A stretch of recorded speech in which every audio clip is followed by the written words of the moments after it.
Hello and welcome to The Wizard and the Priestess. My name is Nuala and my co-host is... Matt is here. Welcome. Today we are going to talk about the emotion of fear. Fear. Where do we hold that? Everywhere. Everywhere. Doesn't really just stay in one spot, I'd No. imagine. However, today I wanted to really dive in last time we spoke about grief. So we wanted to continue the cycle. And in Chinese medicine, the cycle flows on to the kidneys being the beginning of the cycle, where last time we spoke of the lung, which is the emotion, holds the emotion of grief, and that is the end of the cycle. So now today we're moving into the beginning of the cycle. So it starts in... Kidney. Okay. So the kidney is the unknown, the movement of the unknown coming into the known. When it moves into the known, we see it in physical form. I like the idea of the analogy of the seed. So the unknown being the seed that's under the earth. Yep. We talked a few episodes ago about that all life starts in darkness, and that is essentially the beginning of life, which is where our kidney energy is housed. Right. Or what we could say is the beginning of life, vital energy of life. Yep. So if we think about that in terms of like procreation, we think of it in terms of the seed being planted into the womb and then it meeting with the egg and then the Big Bang occurring. And in that moment of Big Bang occurring, we create the vital life. Right. So the vital force of life is created in that moment. Yep. And that we call Jing in TCM. Okay. So that vital energy is then called Jing. So how that energy comes to be is essentially what position your mother and father are in that moment in time. And then So is it how they are, who they are, etc.? all the layers. All the layers, that is your, let's say, your blueprint for this incarnation? Yes. Okay. So what is then created through the Big Bang and that transition from non-life to life is essentially what creates your vital energy. And that vital energy I will call Jing. Yep. And that Jing is essentially your life force. So that is with you for your life. So that's your chi. Your life chi. Okay. Your life force chi. Yep. So that life force chi is called Jing. Is that Jing you're born with like a certain amount of it? Yeah, that's the thing. Okay, yeah. So you're born with a certain amount. Yeah. You're aiming for it to last you 100 years. Okay. And then if it doesn't last you 100 years, it's because you probably burnt it out. In our way of life, in our world, we do burn that out quite quickly. Use up the first 20?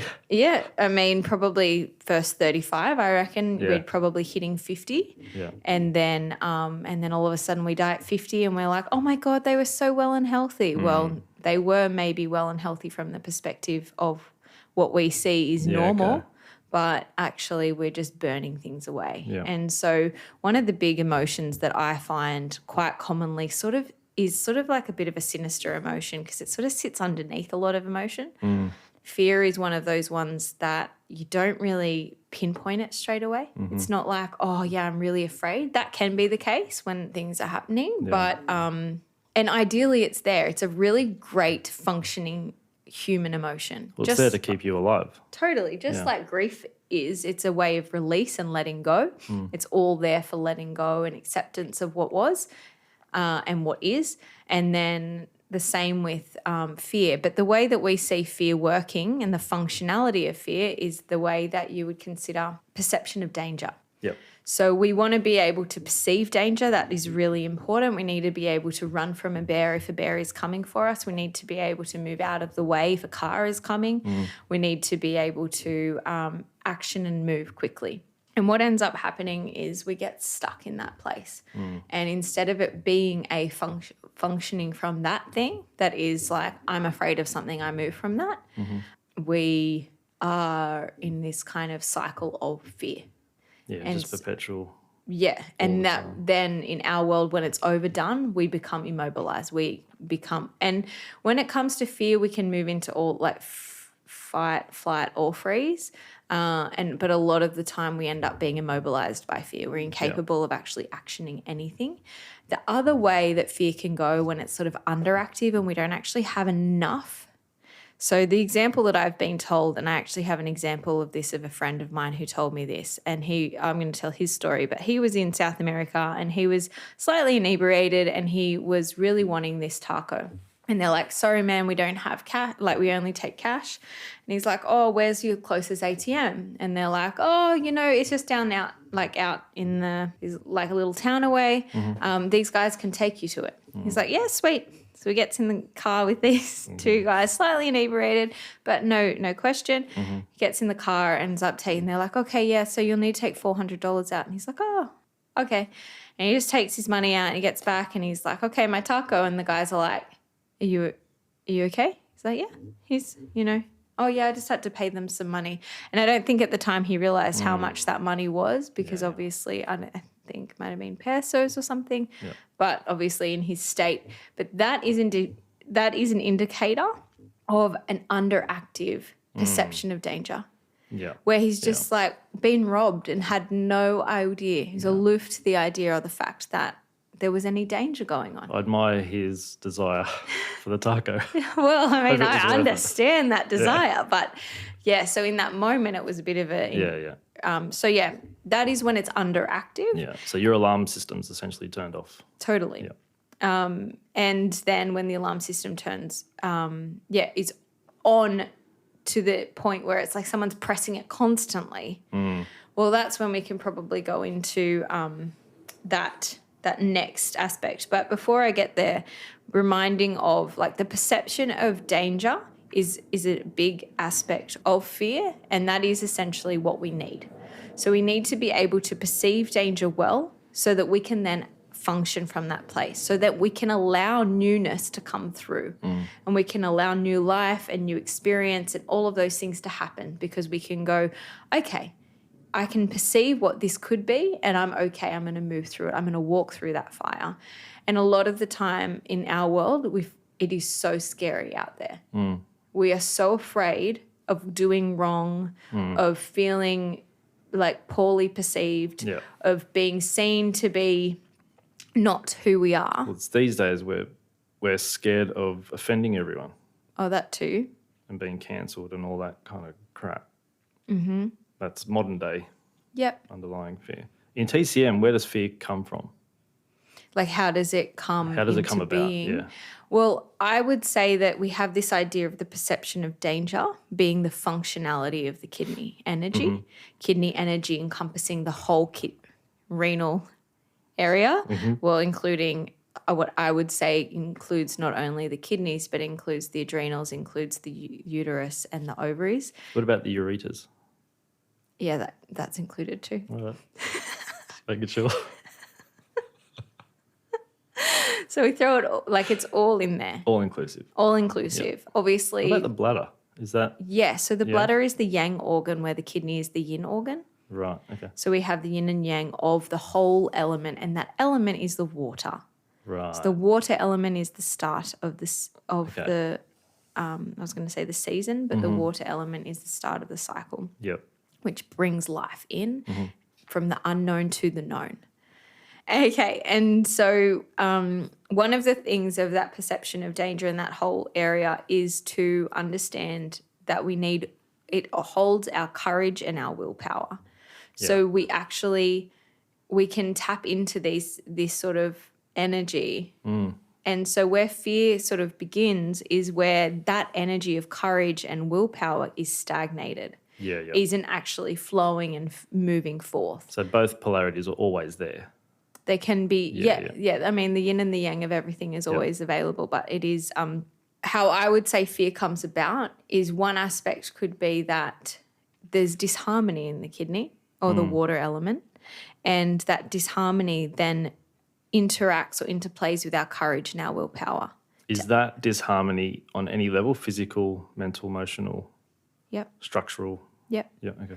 I would say that most of those things come from an emotional movement though. Yeah, I'd agree. Yeah. So I wouldn't say that necessarily you will first feel the fear. You'll feel that fear and then your body will respond. And so from my perspective, you're always going to be, we want to strengthen the courage and strengthen our awareness of our perception of danger so that we're really clear on that. And then obviously all of us have our different layer of that. So for example, for me, my mum is so scared of snakes. She grew up in the bush. They they overcompensate Sure. with a little bit of extra fear, stay away from the snakes. And they, maybe my grandma was actually afraid of snakes. I don't know 100%, but I know that my mother is so afraid of snakes that me and my brothers hold this innate fear of snakes. Yeah. And I mean, I've worked on it a little bit, but if I saw a snake in front of me, I'd be running. And the one thing you're meant to do when you see a snake is stop. They will move out of the way because they're afraid of you more than you're afraid of it. I say that. That's a mantra in my head. However, there is this idea so there's a point there of like that conditioning from mother, father, Sure. society. So those fears that they're instilled in us, they're conditioned over our authentic will power, and therefore we function from that. So growing and becoming aware of where we hold that, I think, is really important, and that I think can kind of perpetuate the fear. Yeah. And cause us to not actually action what feels good. Yeah, especially if we have an underlying fear of something, be it, let's say, genetic. Hey? What? I said snakes. What? Let's say, snakes. And you're in a bush setting, physically or metaphorical, and you have unhealthy kidneys, like physically unhealthy. Right. Would that perpetuate the fear response in TCM? That was a question? Yes. Okay. Gauge the tone. Working on it. Absolutely. I would say that if your kidneys are malfunctioning, more than likely that has come from a overactive perception of danger, which has turned into fear, which has created a disharmony. And therefore you move perpetually with fear, and that being your ground feeling of fear. And I know personally, lifting off that mask and becoming aware of actually feeling fear and allowing it to kind of shake you a little bit has been one of the most powerful steps in recovery. Yeah. Because you're actually looking at that in the face and going, actually, no, I have the courage and willpower to actually step forth and to accept that this perception is overdone, is not actually serving me and my most authentic self. Yeah. Okay. But I want to pass it over to you. So I just want to recap. Kidneys, the beginning, the water element, which is based or energetically. So breaking down what I've just been talking about in TCM, we see the beginning of all cycle is from the water, and it is the organs related to that are the kidney and the bladder. Yep. The kidney and the bladder is an area and region, so it includes all the organs, all the viscera, all the bits around in that lower region. Yeah. And then the energy that creates when life is created by mum and dad's sperm and egg, that life, that big bang creates the jing, which is the energy that lives with us throughout our whole life. When we die, the jing is gone. Right. The jing is the lifespan. Force, yeah. It's a life force that lives with us whilst we're alive, and once we die, it's gone. The aim is for it, in a kind of Taoist perspective, is to last 100 years. Can you accumulate? You cannot accumulate. Right. So you only have yours. what you have. You've got a certain amount to spend. Yes. That's it. And I just want to make note, because this, for me, is a really important aspect of preconception. Because if you want to have a baby, your preconception time is essentially building up whatever jing is going to be passed on to your children, which is then going to be passed on to their children. Yep. You can only have what you have. However, what you have as a parent isn't what you're passing on to them. They start with their own. Yep. However, it is what energy or who you are as a person and who your partner is as a person coming together and creating energy will determine how much of that jing is started. So if you have unwell parents, then you are passing on the seed of slightly less than. So anyway, I'm going to make a note. We're going to go into that another time. I just wanted to recap on that, and just being really conscious of the functionality of fear is really powerful and really functional. It helps us perceive danger, but then we need to make sure that within that perception of danger, we are free flowing and moving to maintain the courage and the willpower to actually utilize the energy rather than to be stuck, immobilized, or aloof and get ourselves robbed. Okay. Matt, I want to pass it over to you, and I want you to jump into your view of, we're going to kind of jump into what we were talking about, maybe the anatomy. It starts with the emotion. All right, yeah, go. You perceive an emotion, Right. good or bad, that's entirely up to you. But let's say it's an emotional trauma of some kind. Right. It's going to elicit some kind of fear response on some level. Any trauma. Any trauma. Right. So it has a fear response from any trauma. Now, Okay. depending on the psychological theme of said trauma, firstly, I mean, according to Jerry Tennant, who's a dentist and MD, the emotional trauma first gets stuck in a tooth. It gets absorbed. That's the circuit breaker. Right. From that tooth is going to correspond to a meridian and an organ. So depending on the psychological theme of the organ, we're talking about fear. So that could be, usually fear is around family and some kind of safety survival. That's likely going to be adrenal glands, left kidney, right kidney. From my viewpoint, the kidneys are two unidentical twins. So anatomically, they're about 10, 12 centimetres long. So they're quite decently sized. Yep. The left kidney has more of a reproductive function. So any stress to do with our genetic roots, genetic expression, any kind of stress with our family, Oh, yeah. or be it biological or archetypal, we will typically store that in and around the left kidney. With the right kidney, it usually takes the overflow from the liver. So any intense emotion in that regard will be overflowed into the liver. The right kidney sits about 2 centimetres lower than the left. Now, the adrenals need to be mentioned because I know they're linked in TCM, but they're also linked anatomically as well, because the adrenals sit right on top of the kidneys like a hat. Like a hat. Yes, like a hat, little walnut-sized hat. However, for me, they don't go always hand in hand. Okay. There's it can be separate. There's a separate blood supply, a separate nerve supply. However, time wouldn't be wasted investigating both, for sure. Okay. The kidneys are covered in what's called a renal sac, renal fascia, which also envelope the QL muscle and the psoas. So a lot of people who have kidney dysfunction actually perceive that in their body as psoas tightness or hip flexor tightness, Yeah, right. where it's actually the kidney. The kidneys then connect to the ureters, which then go down into the bladder Yeah. and they help excrete fluids that the body doesn't want anymore. The bladder then gets to a certain point where it gets filled up and the baroreceptors get stretched. It tells the brain that we need to wee. Yeah.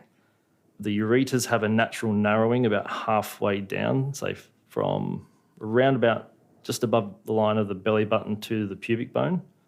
That's where it starts to narrow. And that's where it narrows all the way down then? But no, just narrows in that spot because that's where the common iliac vessels run. Okay. They're important because they help drain the pelvic organs. The pelvic organs drain superior upwards. Okay. So if they don't drain properly, the kidneys actually get heavier and that adds to fatigue. So our deep energy reserves Yeah, right. held in liver and kidney. That's quite interesting because the jing must go up, right? It Yeah. starts in the middle and it must move up to then move in with the food that we eat and all those energies. Yeah, cool. So in female, the right ovary, in males, the right testicle actually drain into the vena cava. Yeah. The left go into the renal vein.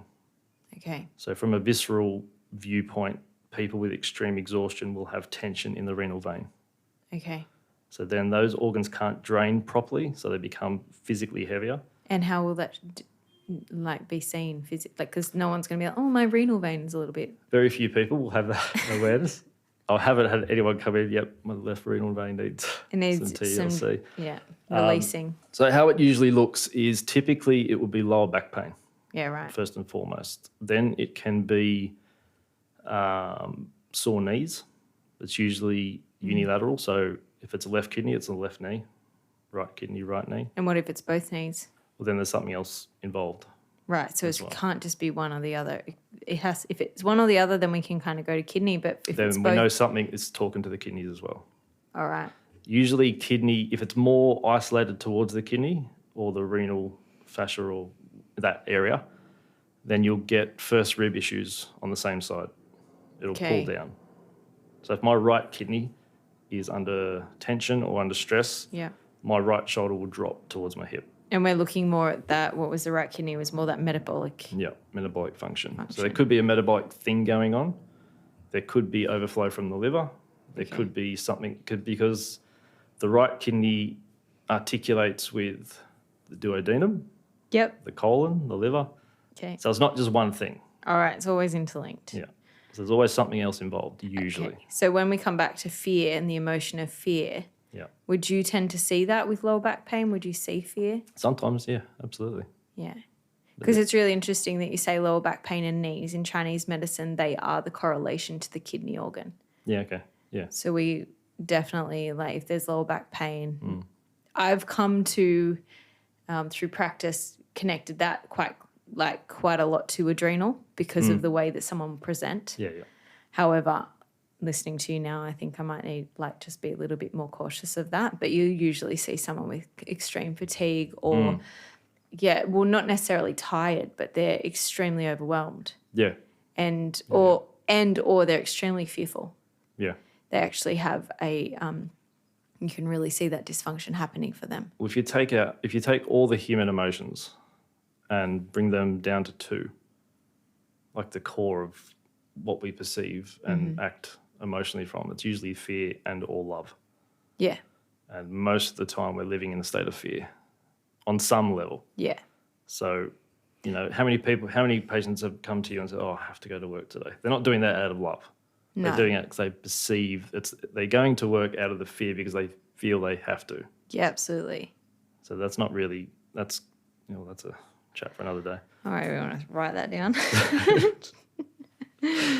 Yeah, like bringing that back is sort of one of those things that's like such a clear and pivotal reminder of the power it is, and fear being that, it's quite a it's like a life and death situation. You need to be fearful enough to get away from the danger. And I often say run from a bear, but it's a bit bullshit. We're not running from any bears. I don't know. I haven't run from a bear ever in my life. I've never even seen a bear, I think. No, but I think our cells remember to run from a bear, whereas those bears now look like cars, I'd say.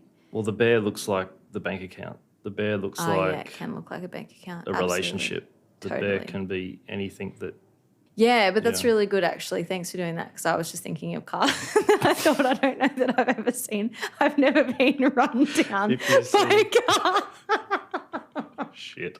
I was like, fuck, there's a bear coming. No, you can imagine just if there's a step off the road, and mate. if it's a big car. Shit. Shit. So cars aren't mowing me down where I walk. Maybe physiologically they are. Yeah, well, who knows? I mean, I've got a few bruises here and there. No, but okay, yeah, it's definitely much more. That bear is much more like our bank account in our world, and our like closest relationships and our relationships to all those layers that we've spoken about previously. I also think the fear is also lack of a dream. Yeah, because then you just feel lost. Right. And you just procrastinate about certain things, but there's that North Star isn't there, so totally. that's the love. Yeah, okay, because you're feeling blocked. We're feeling blocked, and we're just so then potentially it's from whatever layers we've been, whatever kind of conditions have been laid upon us. Yeah, likely so. And then we're just perceiving danger every step of the way instead of actually just diving in and, leaning towards that dream and hoping for the best. It is really like what a topic to talk about, or what a powerful thing to consider, because in this day and age we are constantly we're constantly running from that bear. And when we're really not deriving our energy from love and center. And another connection, which is quite powerful that you say that, is that the kidney and the heart in Chinese medicine, we see that as the baomai. Okay. It is one of the most powerful connectors or meridians. So is that a perception that's, say, from the kidney and then acting from the heart? Is that what you're talking about? And not, it's more, it can be vice versa. Okay. And there's a few different ways to look at. The way I like to look at it these days is kind of thinking of heaven on earth being the womb or the kidney region, and then the heart being like the actual driver of earth. within us. So that heart being that spirit that is here, that has kind of incarnated and is now acting. And if we can act mostly from there, then that energy from heaven keeps driving that force forth, and then that energy keeps moving down. And so whilst you're menstruating, your heart energy is moving down. Yeah, okay. And then once you are, and so all this energy moves from the heart and moves down to the womb. So the whole focus is on fertility and making a child. However, it's not. Most of the energy is going to that bear, right? Yeah. So like right now. Is that the head in Chinese medicine? What? Like, are you following your head or your heart? Oh, yes. Is that more acting from the head in this situation? Yeah, so that would be acting from the head when you're acting from that fear. Yeah, okay. If we think of the processing of the system, like the processing of the brain and how that works, this isn't TCM based because we don't really see the brain as even an organ. I mean, it's part of, actually the brain is part of the system of the kidney. It's like that white grey matter that's all interlinked to the spinal cord, which is interlinked to the kidney. It's all, so that is interlinked in that sense. However, okay.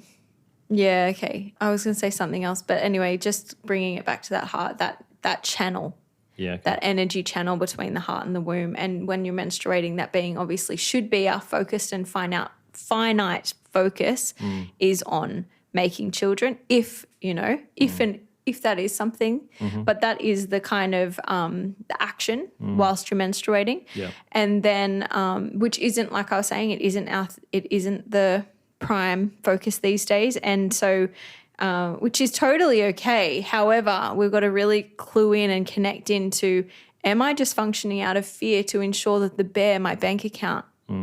Or like the bear, my like social status or my expectation from my family or the people or society around me is being met. And I'm making sure I'm perpetually moving in the wrong direction because of that. Because there's this fear that's just vibrating underneath, and I'm actually perceiving danger everywhere instead of moving from love and coming back to that courage and leaning into that willpower that is part of that that energy, and bringing it back to that. Once you have finished menstruating, as a woman, we go into, and the same for a man. So for a man, it's slightly different. There is that heart to prostate connection, however, and vice versa.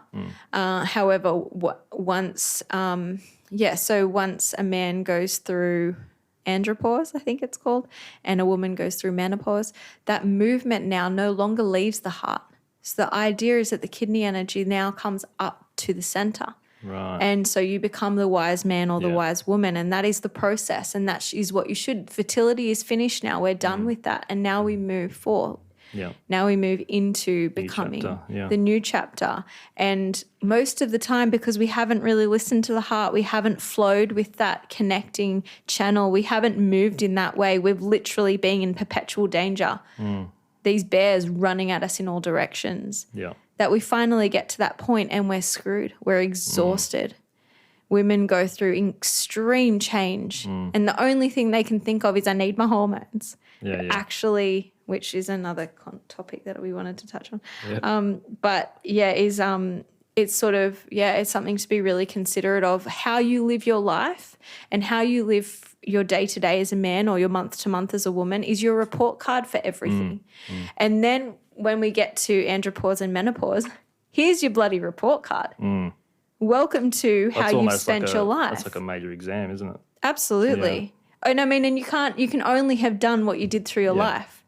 So you can't change it at the end. Like, you can't fake this one. You can't cheat your way through it. You can't like quickly like study as hard as you can in the last minute. It's actually just here's how it went. Here's how that went for you. And the most simple, gentle transition that you can have is a pretty good indicator that you've done what you needed to do. The harder that transition is, probably the harder it was. That's that reminder of always coming back to the center, and, like, from my perspective, really connecting into what I see to be that heart. Well, there's quite a few other layers, but considering the heart and heaven and earth relationship that is sort of grounding us here and now in this moment, and being really aware of the conditions that we've placed on ourselves, because it's what we've placed on ourselves. Well, yeah, it's all self-perception. right? Because you are the point of your own experience. Yeah. So anyone in fear, the first question I always ask, well, is that really true? And then yeah, of course it is. Yeah, I was about to say that. Well, do you know for sure that's really true? Can't be sure. You can't. Well, you can't. You've perceived it, but then there's the truth. There's what's true. Then there's the truth. Okay. There's what's true. Let's say I stepped on your toe. Yep, fucking true. And that hurt. Told you I didn't mean to. You did it. But then that's the truth. Is why? What's the reason I did that? Okay. Clumsy. But you're pissing me off. So that's what's true.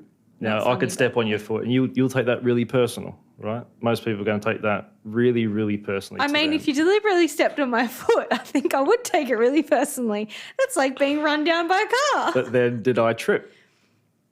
Well, who knows? Did I just walk past and not see you? Well, if you deliberately Did I stepped want on to my foot is a dare- different thing. You can't switch it up now. You're changing it up. You're making my point.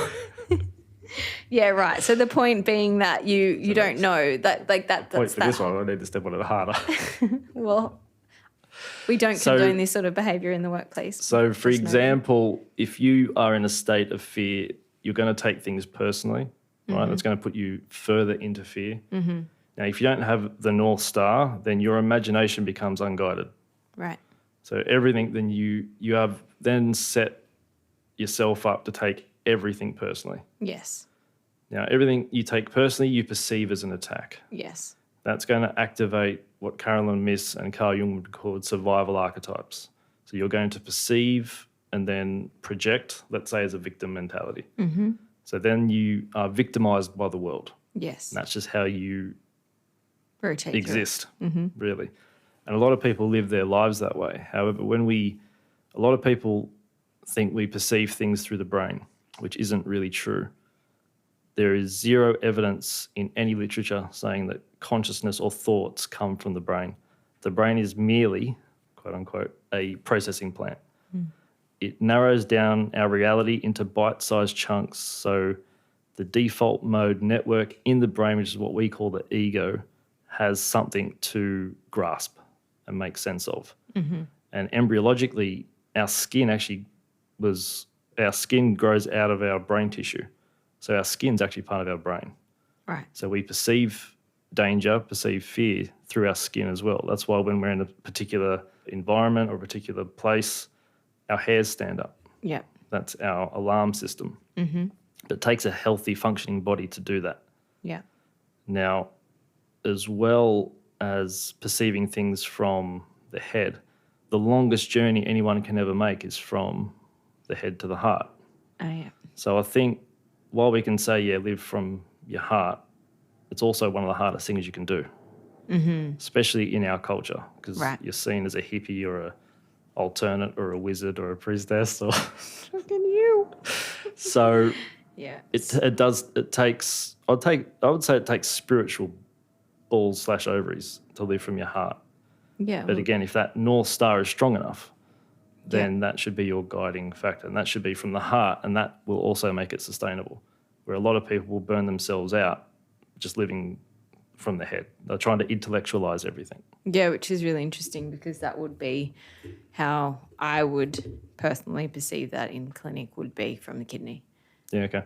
So you would be like, well, it is the head, obviously, but like just in what we've been talking about, considering that motion of kidney, like, and especially being that kind of survival, that survival mechanism, the unknown, the movement from the unknown, that is essentially what our brain is constantly moving from, the unknown. We don't know, so we need to know. Well, we need to fill the gaps in, right? Right, with knowledge.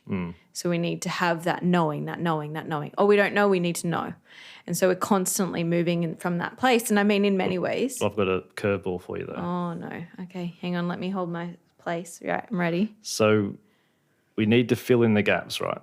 Okay. So that should, I don't like the word should, but ideally we would then be sparked to find our wise elders or do our own research into certain things to fill those gaps. Right.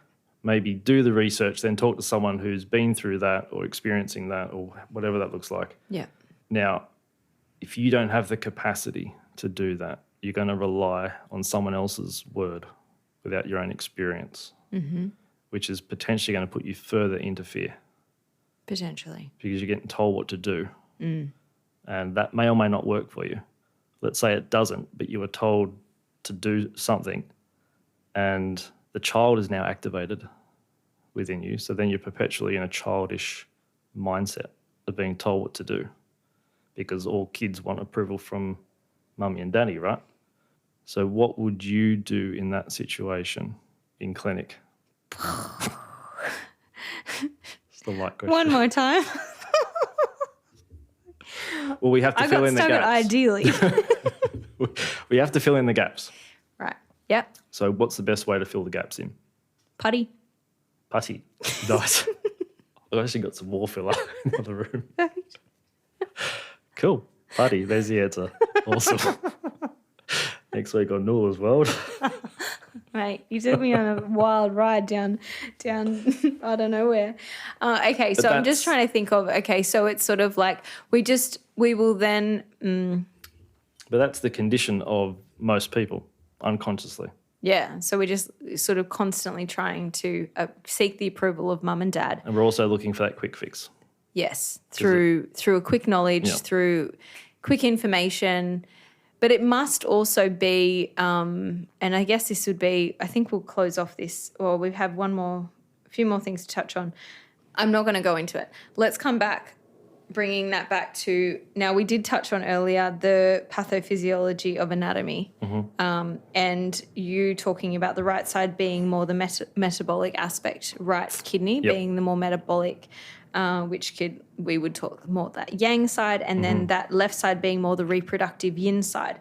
And so we've touched on the physicality of that, and then we did talk previously, you and I talked about this earlier, about the kind of psychosomatic aspect of that being that reproductive aspect, the left kidney. So all about that reproduction, and then therefore if there's a dysfunction happening with like family, would you say that is a dysfunction in the family that you're currently in and living with? Or is it just could be the reproductive aspect of family and future family and children, and so therefore fertility and things like that? I would say it's probably all of the above. Oh, great. But not just your physical family. Also, if you want to give birth to an idea. Yeah. It's building a house, as an example. You have to think about what it's going to look like, blueprints, etc. Build the thing. Foundations. Yeah. Layers. So then that becomes your baby, quote unquote. Right. So that also gets absorbed and kind of perceived by the kidney, because we had a lot of organs before we had a brain, embryologically. So anything to do with genetics and where you come from is left kidney. Okay. And so you touched on before that left kidney would definitely kind of be more into the mother, and I want you to elaborate on that. Mother is essentially where we come from. Okay. From this physical life, we came out of the mother.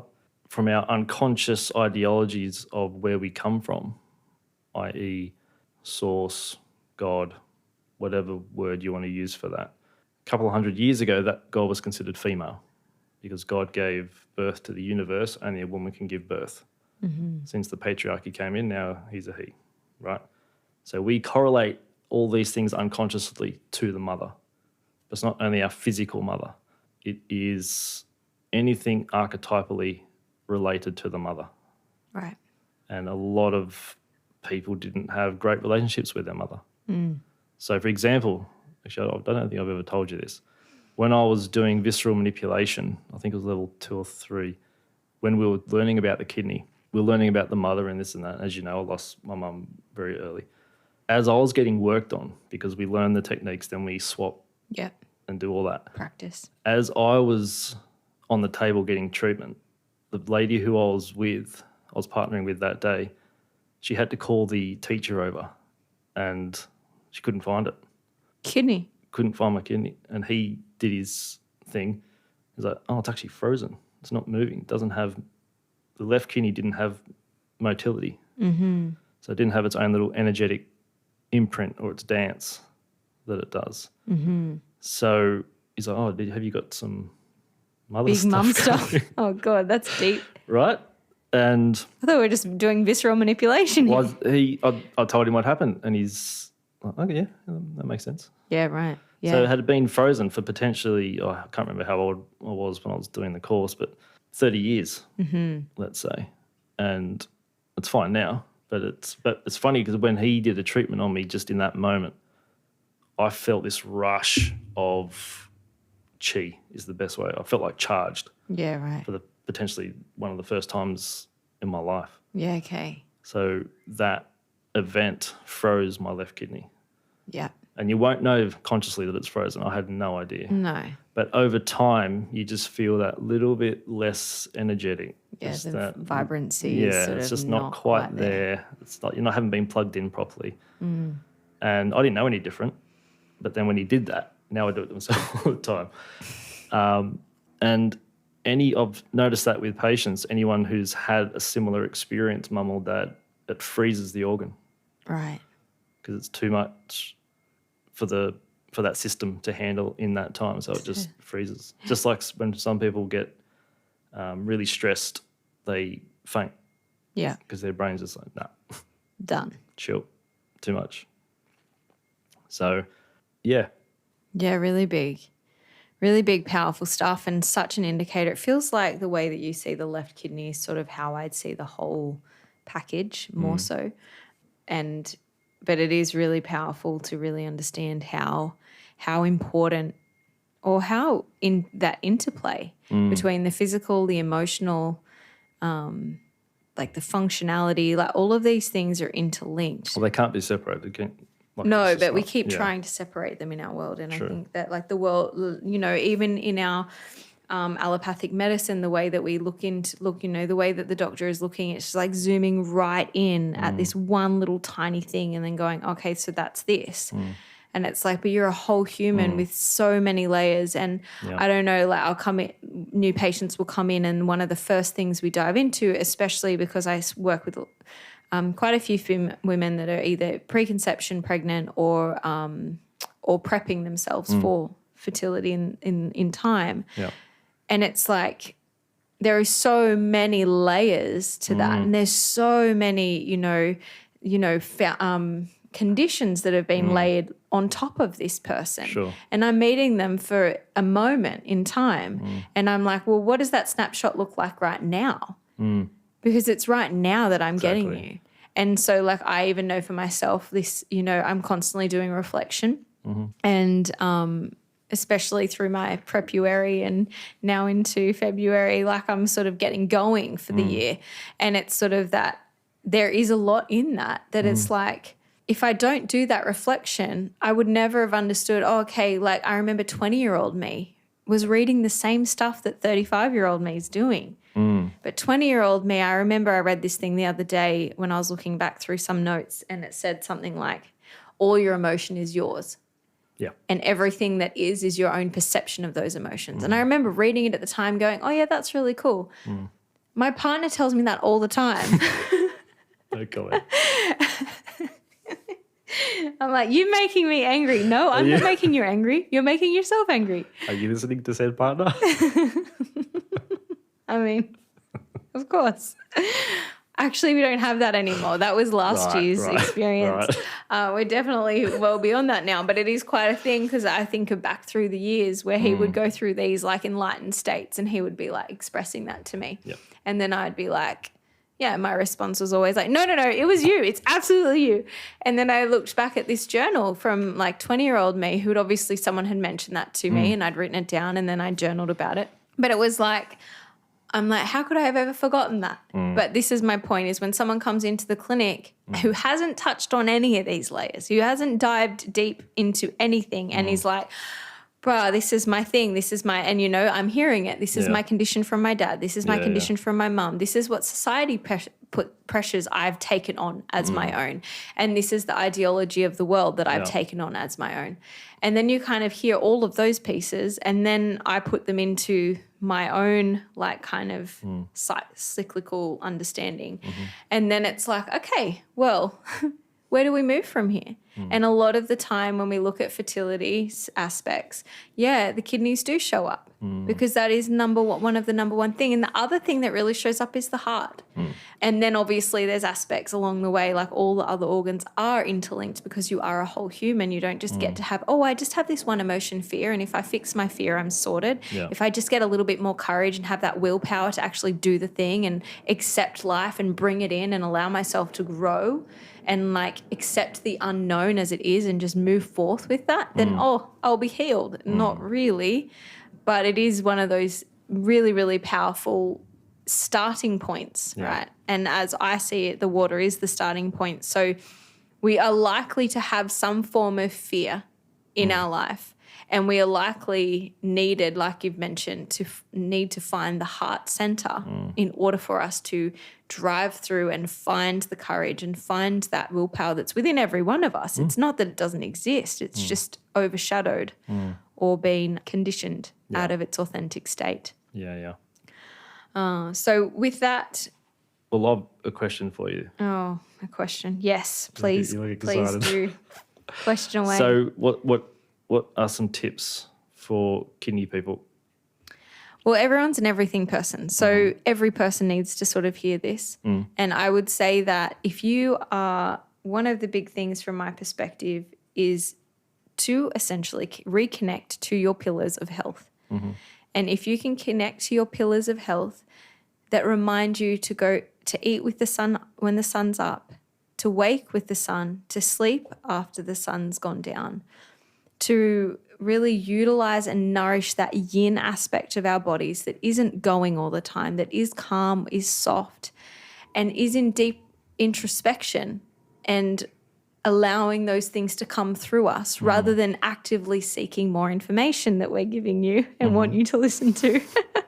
But for the rest of the week, I really recommend that you go in and you just soften into what comes up and out rather than feeding yourself more. Yep. And I think there is so much knowledge inside of you. You are profoundly more... We've got millions of years of evolution just in our subconscious. Absolutely. So there's so much more inside of you that you can chew on and, experience and explore. And that will be so much more akin to what feels good for you and to what serves you and nourishes you. So at a very base, that would be my tip, is to reflect and honor yourself and become really mindful of what your pillars really are. And because we can say that, I really look after myself, but going to the gym every day isn't that.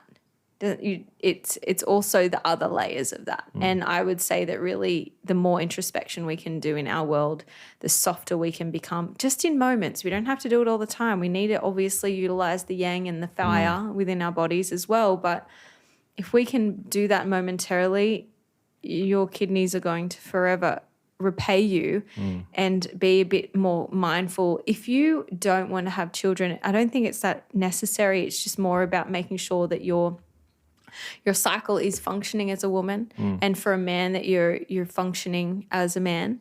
Those things are really important.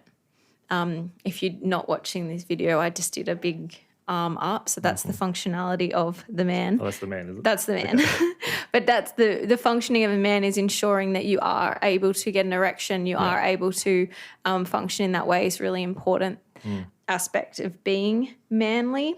So that would be like, and those aspects obviously interconnected to the jing and interconnected to the kidney. So really being conscious of that aspect, I think, is really important. Allowing it to be to allowing kind of this idea of the heaven to come through you to like show you, and then allowing yourself to be wary of where you are perceiving danger and whether that is overworking or underworking. So that's also where you're leaking power. Totally. Yeah. I would say movement from a physical viewpoint. Kidneys love movement, in particular rotation. Right. So sitting, dancing, singing, all that. Absolutely. Because when you're sitting down all day, you've got pressure from below, gravity from above.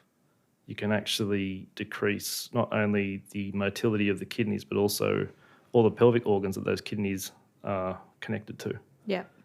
the kidneys are a filter system. So hydration is a thing. Is key. Is key. It does come in very helpful. Then there's those people that love to, it's everything in moderation, right? That's the big thing. Avoiding heavy meals at night will be less taxing on the kidneys. And there's lots of different foods, but the most, considering food informs the body how to function, actually the healthiest thing you can have for your kidneys is eating kidney. Oh, yeah. We know this. Just saying. Just eat kidneys, everyone. And, we didn't touch on this last time, but the healthiest thing to do for the lungs is also to eat lung, I guess. All you guys, I breathe. No. So breathe, okay. Do you eat lung? I have not eaten lung. Why not? I haven't found it. Anyway, I'm sure I'll go cows hunting have today. lungs. We'll see what we can find. On that note, I just had one more thing to touch on, but I don't really want to touch on it, but I'm going to have to. So one of the biggest things in terms of fear and what we are afraid of, we actually haven't used the word afraid. Right. But I think we've spoken about this previously, but is essentially we're afraid of death. Right.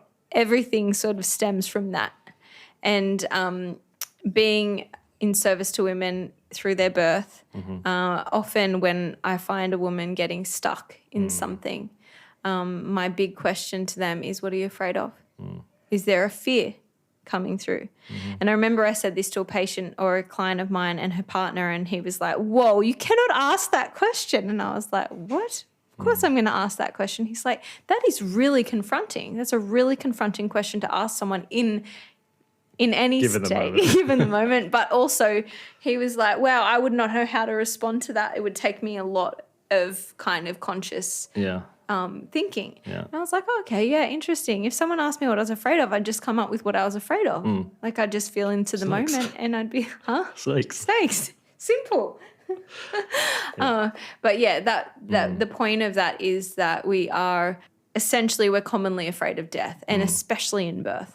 Now, a lot of women will do a lot of the work in terms of figuring out what layers are on top of themselves and where they're getting caught up, where mum and dad and society and ideology are like kind of weighing them down. However, at times, sometimes you can't.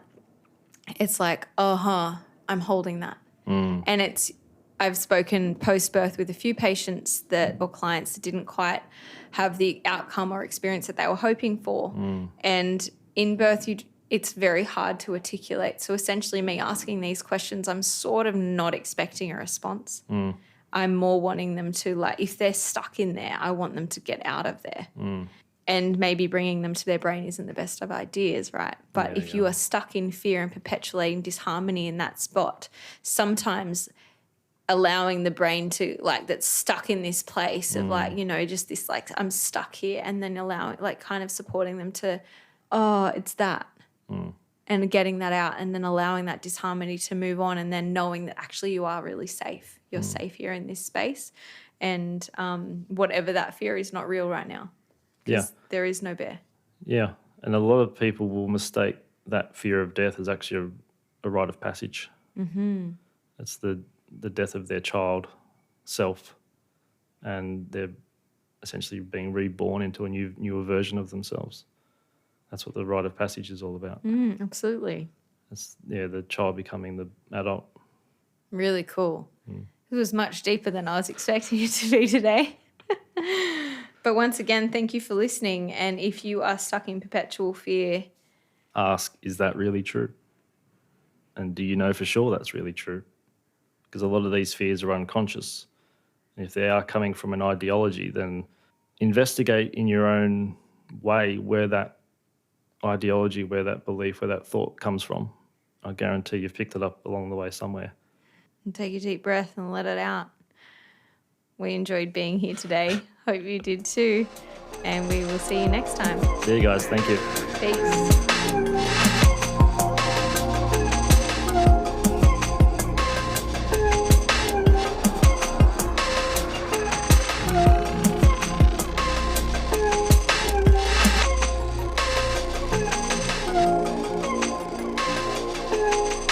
You've been listening to The Wizard and the Priestess. Thanks for stopping by.